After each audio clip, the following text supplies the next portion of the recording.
गीता का कर्मयोग या निष्काम कर्म का सिद्धांत। कर्मयोग या निष्काम कर्म गीता का मुख्य उपदेश है। गीता की यह स्पष्ट मान्यता है कि कोई भी व्यक्ति क्षण भर के लिए कर्म किए बिना नहीं रह सकता। कर्म करना व्यक्ति का अधिकार एवं कर्तव्य दोनों है। उसे कर्म करते रहना चाहिए, लेकिन गीता में कर्म के प्रति अहंता, ममता और आसक्ति का विरोध किया गया है। इसलिए इस प्रकार का विचार प्रतिपादित किया गया है कि तुम्हारा कर्म करने में ही अधिकार है, फल में नहीं। इसलिए तुम कर्मफल की वासना वाला मत बनो और कर्मों को छोड़ देने का भी विचार मत करो। इसीलिए आदेश दिया गया है, मां कर्मफल हेतुर्भु अर्थात फलार्थी मत बनो, कर्मफल की वासना से युक्त मत हो, क्योंकि फलेसक्तो निबध्यते, फलासक्ति से कर्म बंधन दृढ़ होता है। इसलिए गीता में फल की इच्छा से रहित होकर कर्म करने की शिक्षा दी गई है। कर्मफल की इच्छा रखने वाले दया के पात्र होते हैं। कर्मों के फल या परिणाम के प्रति लालसा या कामना से विषयों में आसक्ति बढ़ती है। कामना की सिद्धि में विघ्न पड़ने से क्रोध आता है। क्रोध से मति भ्रष्ट हो जाती है, अविवेक पैदा होता है। अविवेक से स्मृति का नाश होता है, भले बुरे के पहचान की क्षमता चली जाती है और व्यक्ति अपने लिए श्रेष्ठ साधन का चयन नहीं कर पाता। इस तरह वह कर्म बंधन में फंसते जाता है। लेकिन यह प्रश्न उठता है कि कर्मफल की इच्छा या कामना के बिना कर्मों में प्रवृत्ति कैसे होगी? फल की आशा के बिना लोग कर्म कैसे कर पाएंगे? इसका समाधान इस तरह किया गया है कि कामनाओं की पूर्ति के लिए भी कर्म किया जाता है तथा कामनाओं की निवृत्ति के लिए भी कर्म करते हैं। सामान्य जन कामनाओं की पूर्ति के लिए कार्य करते हैं, परंतु ज्ञानी व्यक्ति आसक्ति को त्याग कर आत्मशुद्धि के लिए कर्म करते हैं। आवश्यकताओं की पूर्ति के लिए कर्म किया जाना चाहिए, न कि कामनाओं के वशीभूत होकर। कर्म करने की प्रक्रिया उद्देश्य से प्रेरित होनी चाहिए, न कि कामनाओं से परिचालित। जब फल में आसक्ति से कर्म बंधन मजबूत होता है, तो फिर भी गीता कर्म करने का उपदेश क्यों देती है? कौन सा कर्म किया जाए, कौन से न किए जाए? क्या इस पचड़े में पड़ने से संन्यास मार्ग अच्छा नहीं है? अर्जुन ने भी तो यही प्रश्न उठाया था। गीता में श्री कृष्ण का यह कहना है कि कर्म करने से बंधन होगा या नहीं होगा, यह कर्ता के दृष्टिकोण पर निर्भर करता है। गीता में संकल्प की स्वतंत्रता को स्वीकार किया गया है तथा खास परिस्थिति में विशेष कर्म को करना व्यक्ति का अपना चयन होता है। इसलिए संकल्पित कर्म के प्रति यदि कर्ता भाव है तो वह कर्म इष्ट, अनिष्ट और मिश्रित तीन तरह के फल देता है। परंतु जिस कर्म में मैं करता नहीं हूँ ऐसा भाव रहता है, वह बंधनकारक नहीं होता, उसे चेष्टा मात्र कहा गया है। जिस प्रकार कांटे से कांटा निकाला जाता है, उसी तरह चेष्टाएं कर्म बंधन से छुटकारा दिलाने में सहायक होती हैं। कर्म सिद्धांत के अनुसार स्वार्थ भावना से प्रेरित होकर कर्म करने से सभी प्रकार की विकृतियां आती हैं। स्वार्थ से कर्म तुच्छ और बंधनकारक हो जाते हैं, परंतु बंधन को तोड़कर मोक्ष को प्राप्त करना मानव का लक्ष्य है। इस लक्ष्य की प्राप्ति के लिए स्वहित की इच्छा से किए गए कार्य अभीष्ट नहीं हैं। हमारे पास जितनी समझ, समय, सामर्थ्य और सामग्री है, उन्हीं से हम दूसरों की सेवा करें तो वह सेवा लोकहितकारी होगी। परहित के लिए किए गए कर्मों को लोक संग्रह कहते हैं। गीता में स्पष्ट कहा गया है कि आसक्ति रहित होकर लोक संग्रह को ध्यान में रखकर किए गए कर्म से ही व्यक्ति की संसिद्धि होती है। गीता में सर्वभूतहित को सर्वोच्च आदर्श माना गया है। जो व्यक्ति समस्त भूतों यानी जीवों के हित में रत है, वही ईश्वर को या मुक्ति को प्राप्त होता है। सर्वभूत हित के लिए ज्ञानी व्यक्ति को अनासक्त होकर कार्य करना चाहिए। आसक्ति रहित एवं हेतु रहित होकर समस्त जीवों के प्रति अहिंसा, अक्रोध, अद्रोह, करुणा, सत्य, सद्भावना, परोपकार आदि का पालन करने से मनुष्य में देवत्व के गुणों का आगमन होता है। इन्हें ही गीता में दैवी संपदा के लक्षण कहा गया है। दैवी संपदा देवतुल्य पुरुष के गुण या ईश्वरीय गुणों को कहते हैं, जिनके अभ्यास से व्यक्ति परम लक्ष्य मोक्ष को प्राप्त कर सकता है। स्वधर्म का पालन।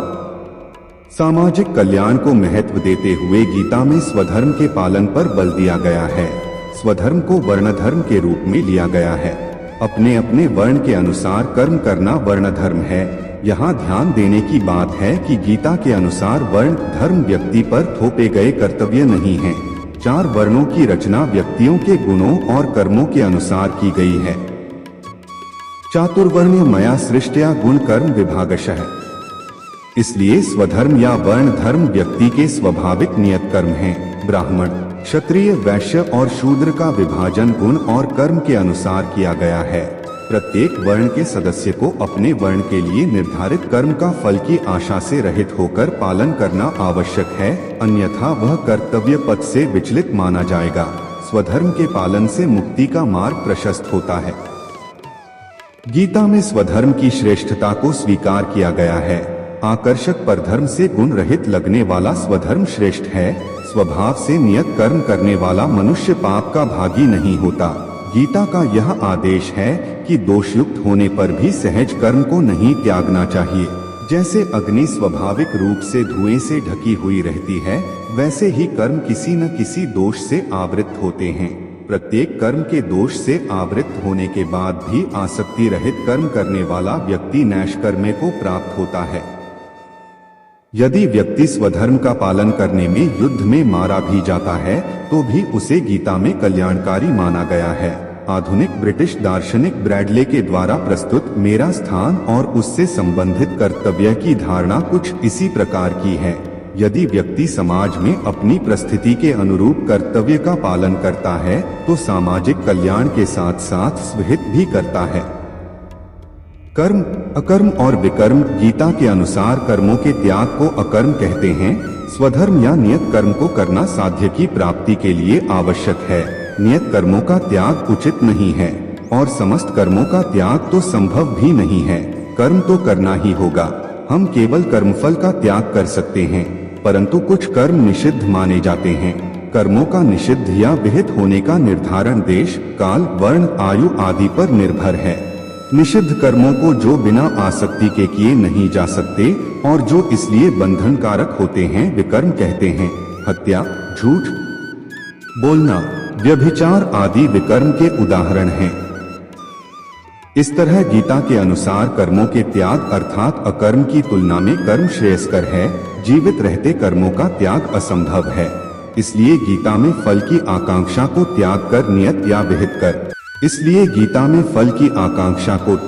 नियत या विहित कर्म को करने का उपदेश दिया गया है।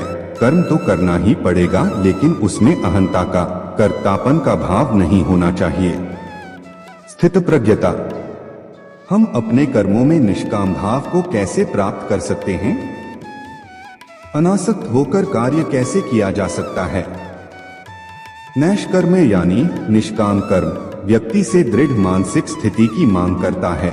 हम अपनी बुद्धि को स्थिर रखकर ही निष्काम कर्म कर सकते हैं। सामान्य व्यक्ति की बुद्धि विभिन्न इच्छाओं के प्रति आकर्षित होती रहती है। उसकी इंद्रियां अपने विषयों में भटकती रहती हैं। इसके विपरीत जो स्थितप्रज्ञ है वह संपूर्ण कामनाओं को त्याग कर आत्मतुष्ट रहता है, जो दुख में मन से उद्विग्न नहीं होता, सुख के लिए लगाव नहीं रखता और राग, भय एवं क्रोध से परे होता है। ऐसे व्यक्ति को मुनि जन स्थितधि या स्थितप्रज्ञ कहते हैं। दुखेष्वनुद्विग्नं नाह सुखेषु विगत स्पृहा वीतराग भय क्रोधः स्थितधीर मुनिरुच्यते। स्थितप्रज्ञ व्यक्ति शुभ वस्तुओं की प्राप्ति पर आनंदित नहीं होता और अशुभ वस्तु की उपलब्धि पर द्वेष नहीं करता। नाभिनंदति न द्वेष्टि तस्य प्रज्ञा प्रतिष्ठिता। जिस प्रकार कछुआ अपने अंगों को अपनी खोल में समेट लेता है, उसी प्रकार स्थितप्रज्ञ अपनी इंद्रियों को अपने विषयों से समेटकर अपने वश में कर लेता है। संक्षेप में, जो व्यक्ति अपनी इंद्रियों को वश में करके बिना कामनाओं के, कर्तापन के भाव से रहित होकर कर्म करता है, उसकी बुद्धि स्थिर होती है। समत्व स्थितप्रज्ञता को कैसे प्राप्त किया जा सकता है? समत्व की भावना से व्यक्ति की बुद्धि स्थिर होती है। यह योगी की स्थिति है। चित्त की वृत्तियों के निरोध से समत्व की भावना आती है। समत्व दृष्टि का व्यक्ति लाभ हानि, जय पराजय, सुख दुख, सिद्धि सिद्धि को समान समझता है। इसलिए कोई भी कर्म और उसके परिणाम कर्मयोगी को विचलित नहीं कर सकते, क्योंकि उसकी बुद्धि स्थिर होती है। गीता के अनुसार मोक्ष की प्राप्ति मानव जीवन का परम लक्ष्य है। कर्मों का स्वभाव बंधन कारक होता है, परंतु कर्म करना भी अनिवार्य है। कोई भी बिना कर्म किए नहीं रह सकता, परंतु वे ही कर्म बंधन कारक होते हैं जो परिणाम के प्रति आसक्ति से किए जाते हैं। फल की कामना से किए गए कर्म व्यक्ति को बंधन में बांधते हैं, लेकिन जो कर्म निजी लाभ हानि से ऊपर उठकर सामाजिक या सार्वत्रिक कल्याण की भावना से किए जाते हैं, वे मुक्ति का मार्ग प्रशस्त करते हैं। इसलिए कर्तापन को त्याग कर फल की इच्छा के बिना कर्म करना चाहिए। जिनकी बुद्धि स्थिर हो गई है, जो सुख दुख से ऊपर हो गए हैं, ऐसे समत्व दृष्टि वाले व्यक्ति आवश्यकताओं की पूर्ति के लिए तथा लोक कल्याण के लिए कार्य करते हुए निष्काम भाव को प्राप्त करते हैं। समत्व दृष्टि वाले व्यक्ति आवश्यकताओं की पूर्ति के लिए तथा लोक कल्याण के लिए कार्य करते हुए निष्काम भाव को प्राप्त करते हैं। आशा है कि आपको वीडियो पसंद आया होगा, इसलिए कृपया सब्सक्राइब करें और वीडियो को अपने दोस्तों के साथ शेयर करें। जय श्री कृष्ण।